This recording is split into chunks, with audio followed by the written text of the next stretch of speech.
Miyamoto Musashi, un samouraï légendaire, nous a enseigné qu'une des clés pour triompher dans la vie, c'est de maîtriser ses émotions.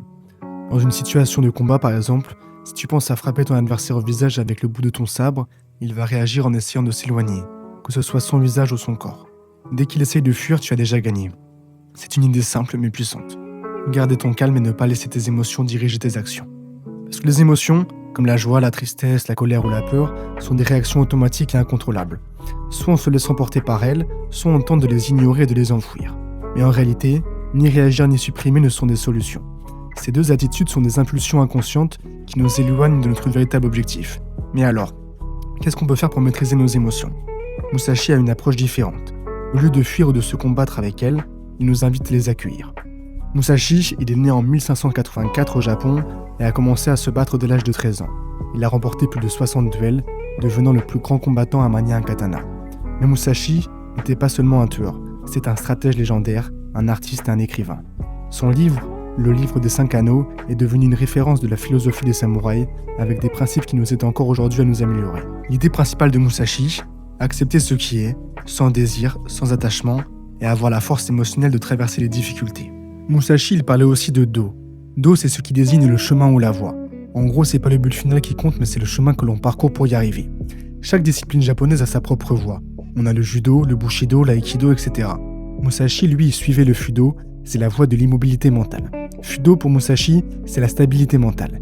Il disait qu'il fallait s'entraîner sans relâche, sans jamais se détourner de son objectif. La stabilité mentale, c'est ce qui permet de rester calme et focus, peu importe la tempête autour de soi.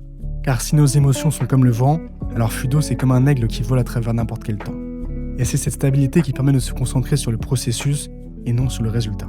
Et Musashi, il nous conseille aussi de laisser de côté nos attentes, parce que plus il y a d'écart entre ce qu'on attend et la réalité, plus notre émotion devient turbulente. La paix intérieure vient quand on arrête de se faire des attentes irréalistes. Il faut rester sur le chemin sans se laisser distraire. La stabilité mentale n'est pas un but, mais un chemin, et il ne faut pas s'éloigner de ce chemin.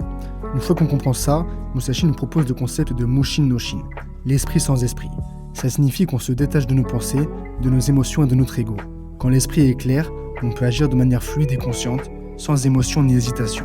Ce n'est pas une question de supprimer les émotions, mais de les observer et d'accepter leur présence, sans y réagir de manière impulsive. Réagir, c'est comme se mettre en colère quand il pleut. Répondre, c'est prendre un parapluie. Musashi était capable de rester calme et rationnel, même dans les situations les plus extrêmes. Lors de son duel légendaire contre le samouraï Kojiro, il est arrivé avec 3 heures de retard, et au lieu de son sabre, il est venu avec une pagaie en bois. Il savait que c'était un moyen de perturber Kojiro, qui a laissé son ego prendre le dessus et a agi impulsivement, ce qui a mené à sa défaite. L'idée de Musashi est que l'esprit calme est l'esprit qui gagne. C'est pas une question de savoir ce qui est juste ou ce qui est faux, mais de s'adapter et d'être stable mentalement à toute situation. Et lorsque tu laisses de côté tes attentes, tu retrouves la maîtrise de tes intentions et tu peux répondre plutôt que réagir. C'est un espace de pleine conscience où tu vérifies tes émotions avant qu'elles ne prennent le dessus. Mais pour ça signifie pas être insensible. Musashi, lui, il nous encourage à être attentifs à nos émotions et à les vivre pleinement. Mais la clé est de ne pas se laisser gouverner par elles. Et c'est là que réside la véritable maîtrise. Pouvoir observer nos émotions, les comprendre, les utiliser à notre avantage. L'acteur Kobe Bryant, un grand admirateur de Musashi, avait compris ce principe. Il disait que la véritable force mentale vient de la capacité à se détacher de nos pensées et à laisser notre travail et notre pratique se manifester dans l'action. Dans la vie, au travail ou même à l'école, il y a toujours des personnes qui essaient de nous sortir de notre état d'esprit. Musashi, cependant, avait une stratégie implacable. Rester calme et centré, quoi qu'il arrive. Et comme Musashi, si nous nous détachons de nos émotions, nous pouvons vraiment progresser. Pour lui, la véritable maîtrise des émotions ne vient pas en contrôlant tout, mais en laissant aller le besoin de tout maîtriser. Lorsqu'on lâche prise, on prend le contrôle. Et ce n'est alors que, à ce moment-là, qu'on peut répondre avec clarté et agir en harmonie avec nos émotions. Alors prends soin de toi et écoute ces conseils sages.